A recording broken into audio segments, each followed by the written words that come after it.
60 ఏళ్ల తర్వాత పిల్లలు మాట వినట్లేదా? వాదించకుండా గౌరవం తెచ్చుకునే 6 పవర్ఫుల్ మార్గాలు. 60 ఏళ్ల తర్వాత పిల్లల్ని నడిపించిన చేతులే ఒకరోజు అవసరం లేదన్నట్టుగా అనిపించిన క్షణం, అది ఎంత బాధగా ఉంటుందో మాటల్లో చెప్పలేం.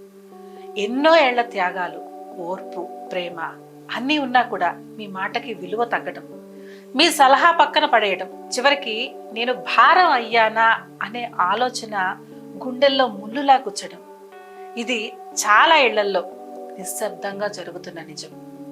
అప్పుడు కోపం రావడం సహజం, కానీ ఒక్క విషయం గుర్తుపెట్టుకోండి, కోపం గౌరవాన్ని తిరిగి తీసుకురాదు. ఈ వీడియోలో మీ పిల్లలతో వాదించకుండా, వాళ్ల ముందు తక్కువ కాకుండా మీ గౌరవాన్ని మీరే తిరిగి తెచ్చుకునే 6 పవర్ఫుల్ మార్గాలు చెప్తాను. వీడియో చివరి వరకు చూడండి. 5వ పాయింట్ చాలా కీలకం, అస్సలు స్కిప్ చేయకండి.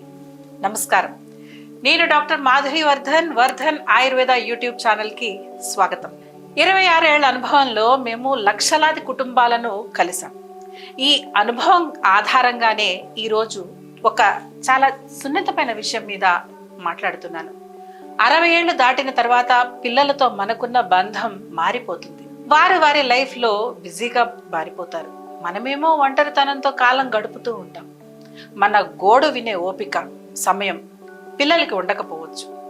అలాంటి సమయంలో కోపంతో, ఆగ్రహంతో వారికి మరింత దూరం అవ్వడం కంటే, మీతో మీరు సమయాన్ని గడుపుతూ వారి జీవితాల్లో గౌరవనీయమైన, విలువైన వ్యక్తిగా మీ స్థానాన్ని ఇలా తిరిగి పొందండి.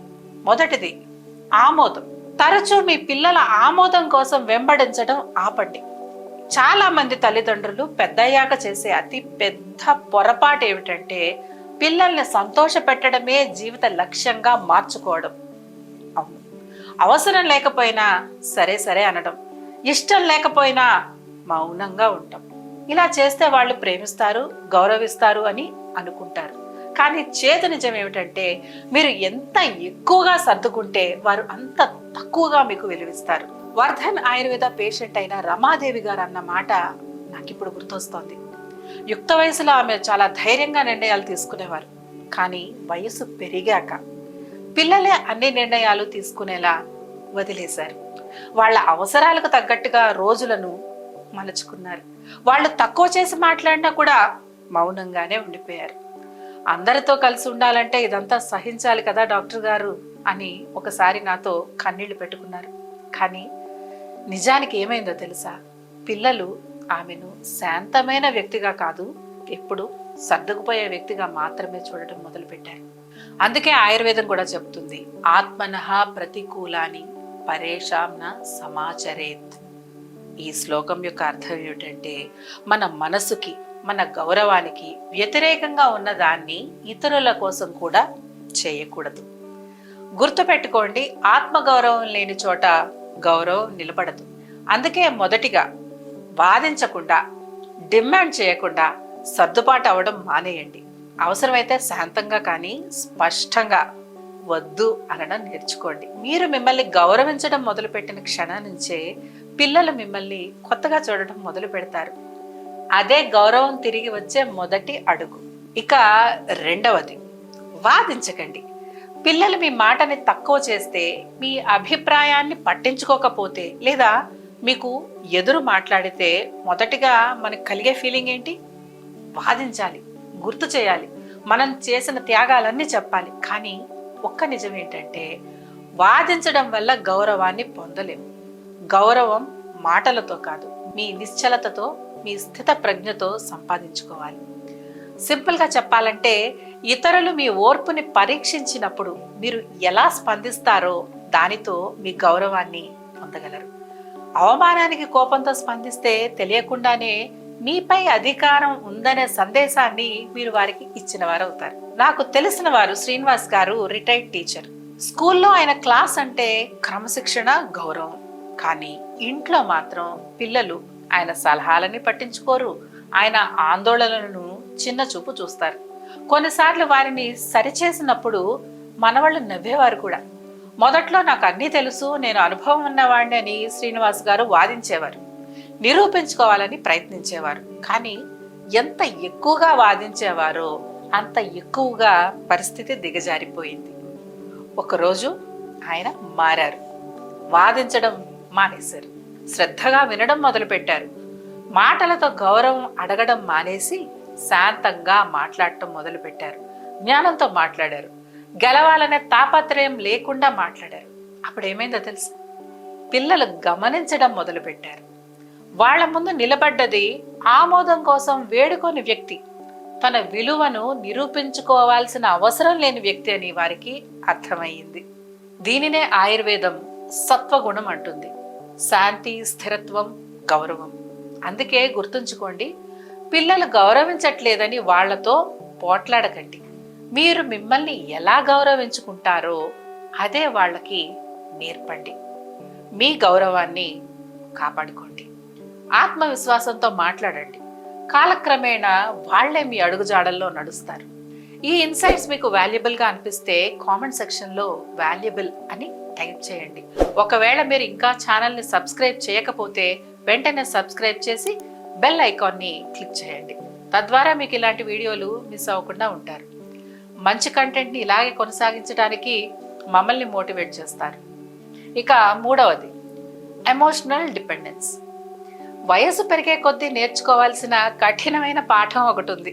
మన భావోద్వేగ సంతోషం కోసం పిల్లల మీద ఆధారపడలేము. వాళ్ళని ప్రేమించడం తప్పు కాదు. వాళ్ళ ప్రేమ, గౌరవం కోరుకోవడము సహజమే. కానీ మీ విలువను అనుభూతి చెందడానికి వాళ్లే కావాలనిపించే క్షణంలో ఆ బంధంలోని సమతుల్యత మారిపోతుంది. నిజానికి భావోద్వేగంగా స్వతంత్రంగా ఉన్న వాళ్ళనే ఎవరైనా గౌరవిస్తారు. సరస్వతి గారు చాలా సెన్సిటివ్. తన పిల్లల కోసం జీవితం అంతా అర్పించారు. పిల్లలు పెద్దవాళ్ళై విదేశాల్లో తమ పనులు, తమ జీవితాల్లో బిజీ అయిపోయినాక ఆమె ప్రతిరోజు ఫోన్ కోసం ఎదురు చూసేవారు. వాళ్ళు కాల్ చేయకపోతే ఆమె మళ్ళీ మళ్ళీ కాల్ చేసేవారు. మీరు రావడం తగ్గిపోయింది, నన్ను మర్చిపోతున్నారా అని బాధతో చెప్పేవారు. ఇలా చేస్తే వాళ్ళు దగ్గర అవుతారని ఆమె అనుకుంది. కానీ జరిగిందంతా విరుద్ధం. ఆ ఫోన్లు వాళ్ళకి ఆనందంగా అనిపించలేదు, బాధ్యతలా అనిపించాయి. చివరికి సరస్వతి గారు మారారు. ఎదురు చూడటం ఆపేశారు. మొదట కాల్ చేయడం మానేశారు. తన మీద తాను దృష్టి పెట్టుకున్నారు. స్నేహితులతో బయటికి వెళ్ళడం మొదలుపెట్టారు. తన ఆనందాన్ని చూసుకున్నారు. అప్పుడే విచిత్రం జరిగింది. పిల్లలే కాల్ చేయడం మొదలుపెట్టారు. వాళ్లే టైం తీసుకొని మాట్లాడారు. ఆమె సమయాన్ని గౌరవించడం మొదలుపెట్టారు. మీరు పిల్లలపై భావోద్వేగంగా ఎంత తక్కువగా ఆధారపడితే అంత ఎక్కువగా వాళ్ళు మీ ఉనికిని గుర్తిస్తారు. ఆయుర్వేదం దీన్ని సత్వ బలం అంటుంది. తనలోని స్థిరత్వం, సంపూర్ణత. ఇక నాలుగవది బౌండరీస్ సెట్ చేయండి. పిల్లలు తల్లిదండ్రులను గౌరవించపోవడానికి అతి పెద్ద కారణం మనకి తెలియకుండానే కొంత బిహేవియర్ని అనుమతించడం. మన అభిప్రాయాన్ని తక్కువ చేయడం, మాటల మధ్యలో అడ్డుకోవడం, మన సమయం, మన భావాలు ముఖ్యం కావన్నట్లుగా ప్రవర్తించడం. ఇవి కొనసాగుతుంటే దాని అర్థం వారు చెడ్డవారని కాదు, మనమే అనుమతిస్తున్నామని. బౌండరీస్ సెట్ చేసుకోవడం అంటే పిల్లల్ని దూరం పెట్టడం కాదు, గొడవ పడమని కాదు. దేన్ని మీరు తీసుకోగలరు, దేన్ని తీసుకోలేరు అని ప్రశాంతంగా, స్పష్టంగా చెప్పడం. మా నైబర్ రఘునాథ్ గారు రిటైర్డ్ బిజినెస్ మ్యాన్. తన కంపెనీని క్రమశిక్షణతో, నమ్మకంతో నడిపిన వ్యక్తి. కానీ తన మనవళ్ల విషయంలో మాత్రం ఆయన చాలా ఇబ్బంది పడ్డారు. ఆయన మాట్లాడుతుంటే మాట మధ్యలో అడ్డుకునేవారు. ఆయన తన జీవితంలో తీసుకున్న నిర్ణయాలనే విమర్శించేవారు. మొదట్లో అన్నీ భరించారు, గొడవ పడే విషయం కాదని సర్దుకున్నారు. కానీ కాలక్రమేణా తాను మౌనంగా ఉన్న ప్రతిసారి ఈ ప్రవర్తన సరైనదేనని, తానే వాళ్ళకు నేర్పిస్తున్నానని ఆయన గ్రహించారు. ఒకరోజు మార్పు వచ్చింది. కొడుకు మాట మధ్యలో అడ్డుకున్నప్పుడు ఆయన ప్రశాంతంగా, నేను మాట్లాడడం పూర్తయ్యాక మీరు మాట్లాడొచ్చు అని చెప్పారు. కుమార్తె ఆయన అభిప్రాయాన్ని తోసిపుచ్చినప్పుడు, మీరు నాతో ఏకీభవించపోయినా పర్వాలేదు, కానీ నన్ను గౌరవిస్తారని నేను ఆశిస్తున్నాను ఆయన స్పష్టంగా చెప్పారు. వాళ్ళు అదే ప్రవర్తన కొనసాగించినప్పుడు ఆయన మరింత స్పష్టంగా చెప్పారు, నాతో కనీస గౌరవంతో మాట్లాడలేకపోతే నేను మీతో సమయం గడపలేను. మొదట వాళ్ళు వినలేదు, ప్రతిఘటించారు. కానీ కాలక్రమేణా వారికి తండ్రి వెనక్కి తగ్గడం లేదు, తనని తాను విలువైన వాడిగా భావిస్తున్నాడని వారికి అర్థమైంది. అప్పుడే మార్పు మొదలైంది. వాళ్ళు వినడం ప్రారంభించారు, గౌరవం ఇవ్వడం ప్రారంభించారు. అందుకే మీకోసం మీరు నిలబడకపోతే ఇంకెవ్వరూ నిలబడరు అనేది గుర్తుంచుకోండి.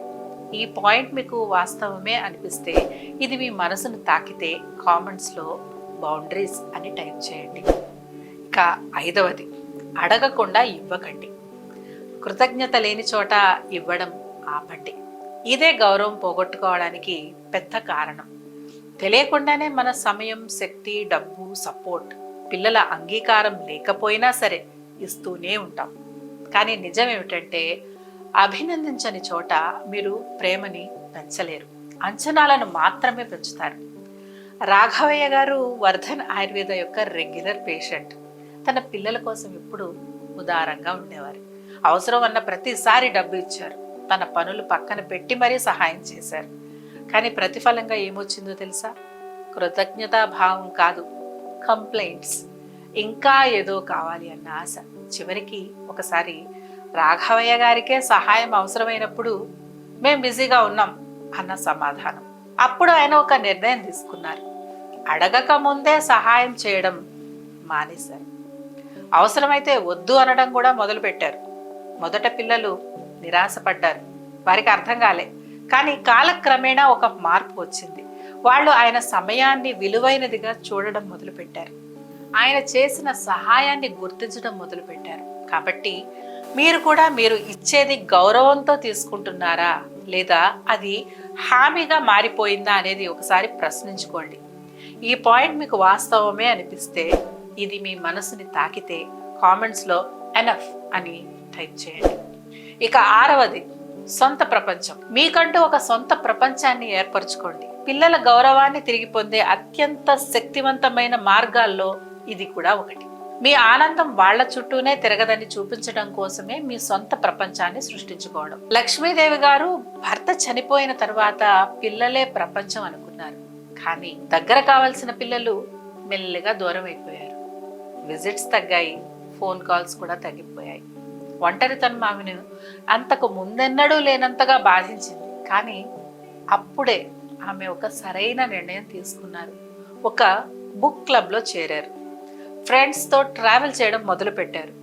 లోకల్ కమ్యూనిటీ సెంటర్లో సేవ చేయడం మొదలుపెట్టారు. ఆమె పిల్లలను తన ప్రపంచంగా ట్రీట్ చేయడం మానేశారు. అప్పుడే ఒక ఆశ్చర్యకరమైన విషయం జరిగింది. పిల్లలే ఆమె దగ్గరికి రావడం మొదలుపెట్టారు. ఆమె జీవితం మీద ఆసక్తి చూపించారు. ఆమె స్వాతంత్రాన్ని మెచ్చుకున్నారు, ఆమెను గౌరవించారు. మీరు కూడా ఒకసారి మిమ్మల్ని ప్రశ్నించుకోండి. పిల్లల దృష్టిలో మీరు ఒక మీనింగ్ఫుల్ లైఫ్ ఉన్న వ్యక్తిలా కనిపిస్తున్నారా లేదా వాళ్ళ కోసం ఎదురు చూస్తున్న వ్యక్తిలా మిగిలిపోయారా? మీ జీవితంలో మీరు సంపూర్ణంగా ఉన్నప్పుడు వారు మిమ్మల్ని భిన్నంగా చూస్తారు. చూశారు కదా? ఈ 6 పవర్ఫుల్ టిప్స్ పిల్లలకు మీ పట్ల ఉన్న గౌరవాన్ని పెంచేలా చేస్తాయి. మీరు ఈ వీడియో చూస్తూ కనీసం ఒక్కసారైనా ఇది నా జీవితం అనిపిస్తే ఇప్పుడే కామెంట్లో నేను మారాలి అని టైప్ చేయండి. ఈ టిప్స్ మీకు యూస్ఫుల్ అనిపిస్తే వీడియోని లైక్ చేయండి. అలాగే ఎలా అనిపించిందో కామెంట్ చేయండి. ఈ వీడియోని మీలాంటి బాధలో ఉన్న ఒక తల్లి లేదా తండ్రికి, అలాగే పిల్లల గుర్తింపు కోసం ఎదురు చూసే ఇతరులకు తప్పకుండా షేర్ చేయండి. ఎందుకంటే వాళ్ళకి ఇది వీడియో కాదు, ఒక ధైర్యం, ఒక దారి, ఒక ఆశ.